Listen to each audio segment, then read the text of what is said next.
In this episode of Q-Tips, we will share how one program used quality improvement to remove a grant-related capacity improvement plan and how another program is ensuring they are the best when it comes to providing excellent customer service. Stay tuned to learn more.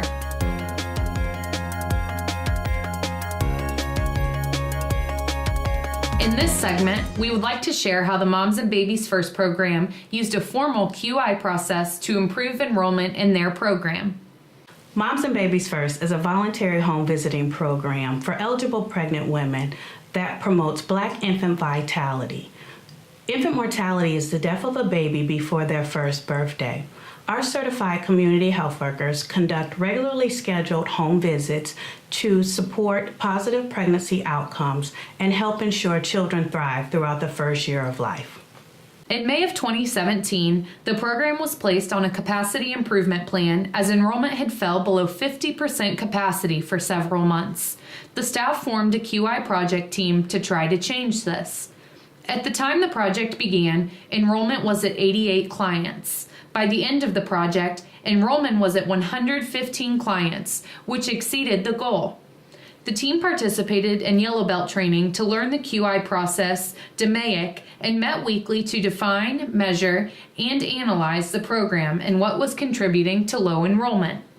After doing a fishbone diagram to analyze the root cause of the problem, the team conducted a Voice of the Customer survey. This survey allowed the team to verify the root cause of the low enrollment and really understand what the clients valued about the program, how they learned about the program, and the communication tools they utilized most. The QI process is an excellent experience. I recommend that if your team gets a chance to participate in this process, that you do so. It gives the team a chance to come together, analyze the program, and brainstorm on solutions to make sure that your program is successful. The team was able to identify simple but effective solutions to implement, which resulted in dramatic improvements to their enrollment.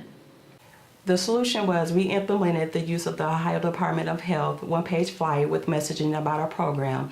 In return, we were able to distribute the flyers internal and external to our partners. As a result, we increased our enrollment. To learn more about this or other QI projects, check out the QI project storyboards displayed in the Rybold second floor lobby. The RAPCA program has an excellent example of how programs and staff may integrate the performance management system framework into their daily operations to ensure that they're providing quality services. Let's take a closer look. In RAPCA, the program tracks numerous measures that show their volume of work and how the program is performing. One metric that became an area of concern for staff was the in-office time or turnaround time for renewal permits of regulated facilities. Monitoring regulations and imposing fees is rarely a welcomed service, so staff wanted to ensure they were providing the highest quality, most timely service they could. A team of RAPCA staff began meeting in February of 2018 to look into the issue. The team started with setting a goal. They were able to do benchmarking against other RAPCA agencies in the state using the data from the STARS 2 database. They found the best performing office averaged 48 days. The team determined they would strive for 35 days. From there, the team brainstormed potential obstacles and came up with solutions to implement. The goal and brainstorming ideas were further shared and discussed with all staff, and a plan was set into motion. The metric became part of the program performance management reports, as well as individual employee performance evaluations.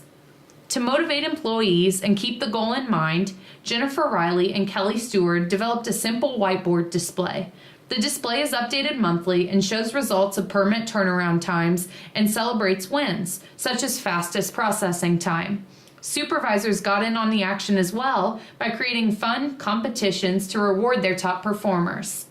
In the end, the solutions are working. Staff has significantly reduced turnaround time for renewal permits.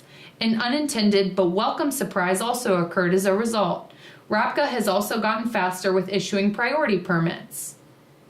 Hello, I'm Andy Wiseman. I'm the Permits and Inspection Supervisor here at RAPCA, and this is the board where we let everybody see how we're issuing permits. We've set an internal goal of issuing all our permits in 35 days, and as you can see here, this is our quarterly average.